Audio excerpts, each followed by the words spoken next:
First Samuel chapter 1.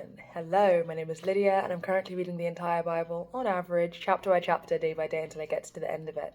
I started in James, skipped over Numbers and Deuteronomy, and now here I am in First Samuel, start of a new book, amen. So, let's jump right into why you're here, which is First Samuel chapter 1. The birth of Samuel. There was a certain man from Ramathaim, a Zophite from the hill country of Ephraim, whose name was Elkanah, son of Jeraham, the son of Elihu, the son of Tohu, the son of Zuph, an Ephraimite. He had 2 wives. One was called Hannah and the other Peninnah.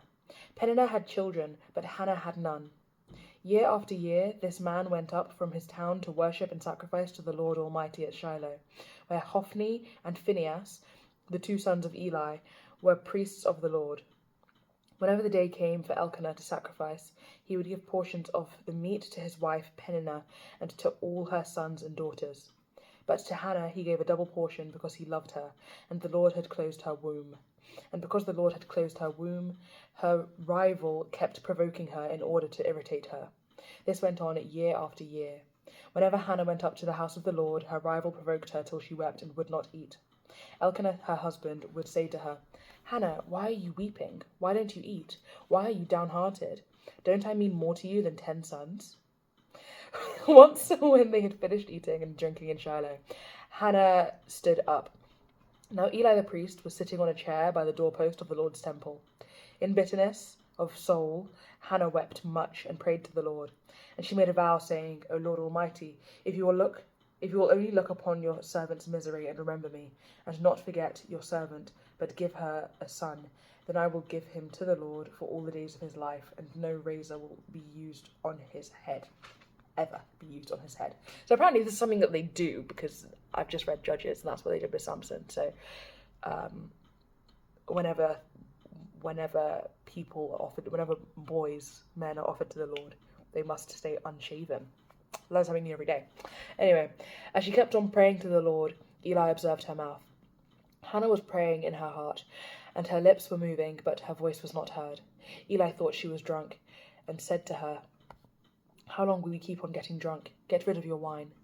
"Not so, my lord," Hannah replied. "I am a woman who is deeply troubled. I have not been drinking wine or beer. I was pouring out my soul to the Lord.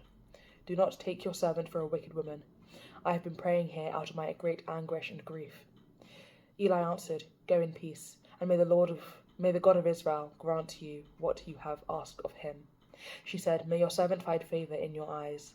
Then she went her way and ate something, and her face was no longer downcast. Early the next morning, they arose and worshipped before the Lord, and then went back to their home at Ramah. Elkanah lay with Hannah his wife, and the Lord remembered her. So in the course of time, Hannah conceived and gave birth to a son. She named him Samuel, saying, "Because I asked the Lord for him." Hannah dedicates Samuel.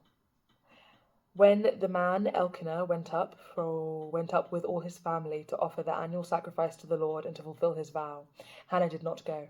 She said to her husband, "After the boy is weaned, I will take him and present him before the Lord, and he will live there always." "Do what seems best to you," Elkanah, her husband, told her. "Stay here until you have weaned him. Only may the Lord make good his word." So the woman stayed at home and nursed her son until she had weaned him. After he was weaned, she took the boy with her, young as he was, along with a 3-year-old bull, an ephah of flour, and a skin of wine, and brought him to the house of the Lord at Shiloh. When they had slaughtered the bull, they brought the boy to Eli, and she said to him, "As surely as you live, my lord, I am the woman who stood here beside you praying to the Lord. I prayed for this child, and the Lord has granted me what I asked of him. So now I give him to the Lord. For his whole life he will be given over to the Lord." And he worshipped the Lord there. Right. Thank you so much for joining me today and for reading the Bible with me and for pouring into your own relationship with God. This is great stuff and I'm very happy for you. I pray that God blesses you abundantly today and tomorrow in case I do not post, but I do plan on posting tomorrow, so God willing I will see you then. Aside from that, if you'd like to watch these videos in a clearer order, you can do so by checking out my YouTube channel, which is linked in my TikTok bio. There are playlists in French, Spanish and English which are dedicated to each book of the Bible which I've covered from James through to 1 Samuel, skipping over Deuteronomy and Numbers for now, but I'll return to them in due course.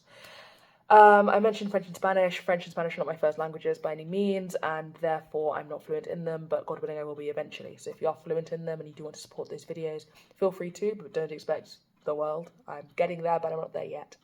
Aside from that, God bless, and God willing, I'll see you when I see you. Bye.